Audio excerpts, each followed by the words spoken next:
So using the bought, owned and earned model that I alluded to at the very beginning of the presentation, we separated out these pieces of data into the various different kind of subcategories.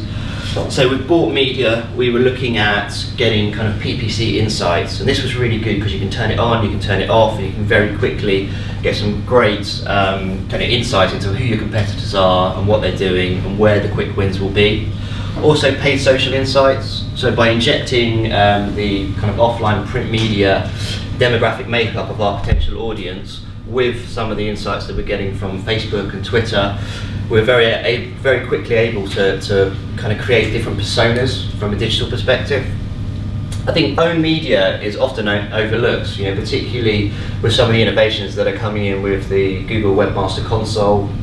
There's lots of kind of platforms. LinkDex have just launched its kind of console quick add-on, which is giving you even more insight. This is free to get, so we wanted to use that as well, combine it with Hitwise data. And then from an earned media perspective, we wanted to mine Twitter, Facebook and various different kind of blogger influencers, people that were talking about the America's Cup race that had an inherent interest with it. So they weren't going to be the audience that was actually going to purchase a watch. It's very, these watches kind of start at $6,000 upwards. But by trying to talk to people that were actually really passionate about the America's Cup race was a good way for us to kind of very quickly get some traction. And obviously this was underpinned by customer surveys, which kind of had touch points in each one of those different sections above.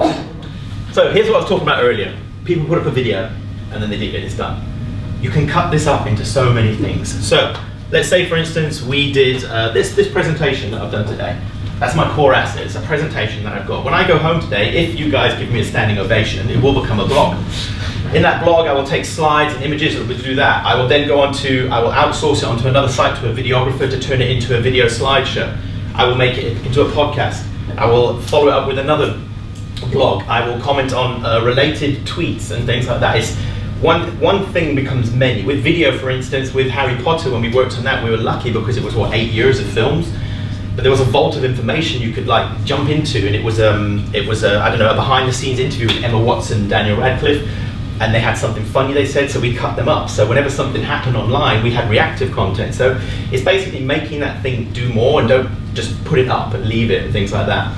So Nike does a great job everywhere, and my point here is about talking to people in the way that they want to be spoken to, like a person, but also channel specific. So this is Nike Women on Instagram. It's obviously Nike is an influencer by themselves. Their style has been established for a long time. Their Instagram program is the Instagram site is huge. This is what Nike looks like on Tumblr. I think I don't necessarily need to explain it, but I think you can see what the difference is.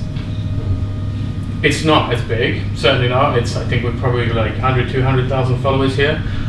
In terms of content views, they'll probably, I'd say on average, be getting more views per post. But at the same time, it's something inherently more creative, more fun, more lighthearted. And I'm not saying Instagram is wrong, and I'm not saying Tumblr is right. It's just learning to speak the language of that particular channel.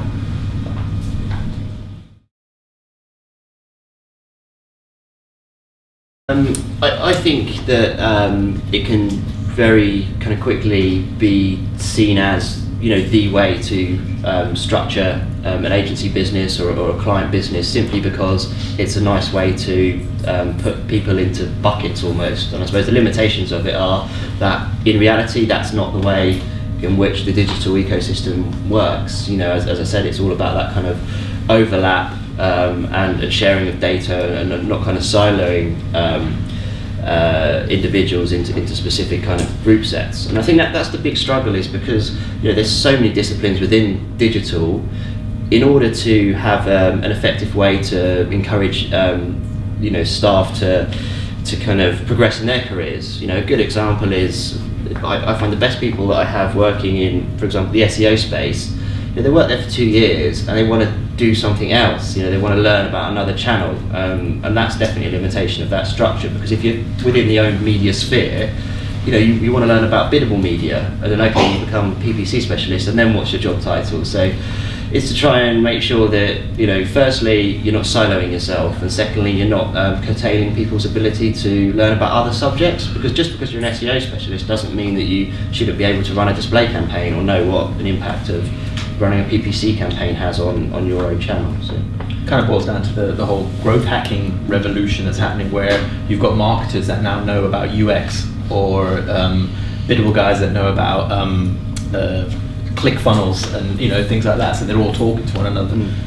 So like there is an overlapping skill set. You can't, like you were saying, you can't just have the old agency model, that's the PPC team, here's the SEO team, that's the paid team, you know, and things like that. There's got to be an overlap so they all work together.